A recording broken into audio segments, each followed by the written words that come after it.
You smell that? Man, what is that smell? Someone forget to take out the trash?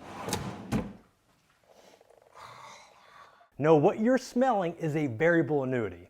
Variable annuity is the stinkiest investment I've seen any financial advisor sell, and today I want to share 5 reasons why you should never buy one. I've been a financial advisor for over 12 years now, and I've seen clients sold a lot of investments that they probably shouldn't be in. Either they're paying way too much or they're taking way too much risk. But there's no question that the worst possible investment that I've ever seen sold to any client is a variable annuity. So you might be wondering what makes variable annuities so bad? What makes them so stinky? Here's the 5 things you need to look out for.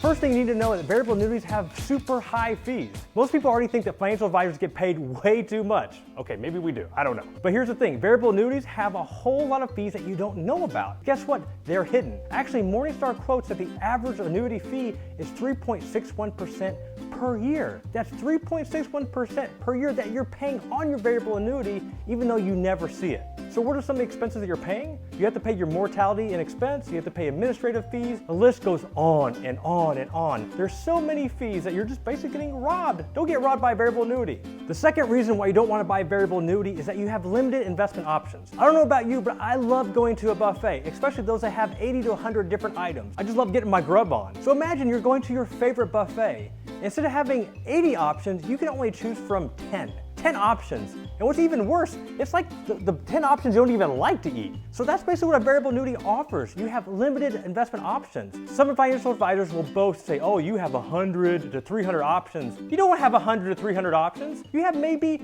50. And guess what? Of those 50, they're probably not that good. You could have more options by opening an online brokerage account and having access to over 20,000 different mutual funds. And guess what? You don't have to pay those 3.61% fees that the variable annuity charges. The third reason why you want to stay away from a variable annuity is that how guaranteed is it? I know how many times I've seen a client that was sold a variable annuity. I promise you they didn't buy it. They were sold to it because it was offering some sort of guarantee. But the question is, how guaranteed is it? There have been 2 large insurance companies that have basically rescinded and pulled back that guarantee, to where you thought you had your annuity guaranteed, you had your money guaranteed, but guess what? Surprise! That guarantee isn't there anymore. They got a letter in the mail saying that, remember that annuity guarantee that we offered 4, 5, 6, 7 years ago? Poof!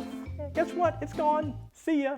Now, some financial advisors might argue that those annuity guarantees being taken away is just an isolated incident. It won't happen to your variable annuity. Okay, but the fact is it happened to 2 major insurance companies in the last few years. Is it isolated? You can make the judgment on that, but guess what? It could happen. Fourth reason why you want to avoid variable annuities is that they could be a ticking time bomb waiting to blow up. Now, why is that? Well, variable annuities have these guarantees that we just talked about, which we're not really sure how guaranteed they are. But with these guarantees, they have certain restrictions that make you invest a certain way. For example, they will make you have so much of your portfolio into bonds. Now, most of us think that bonds are safe investments and we won't lose any of our money, but the reality is back in 2008, bonds just took as much as a hit that the stock market did. So making your portfolio be invested so much into bonds with rising interest rates around the corner, you could see a major hit on your portfolio.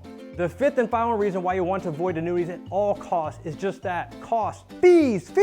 There's no reason why you should be paying 3.61% on your investments. And guess what? That's just the industry average. There have been reported that some variable annuities will have costs on up to 5%. 5%! Dear Lord, how much money does your financial advisor need to make? Sit down with a qualified financial advisor that has your interest at heart, not the fact that they're trying to make commissions by selling you a variable annuity. And if that financial advisor tries to sell you on the great features that a variable annuity has to offer, run away! This is Jeff Rose from GoodFinancialSense.com. Take care.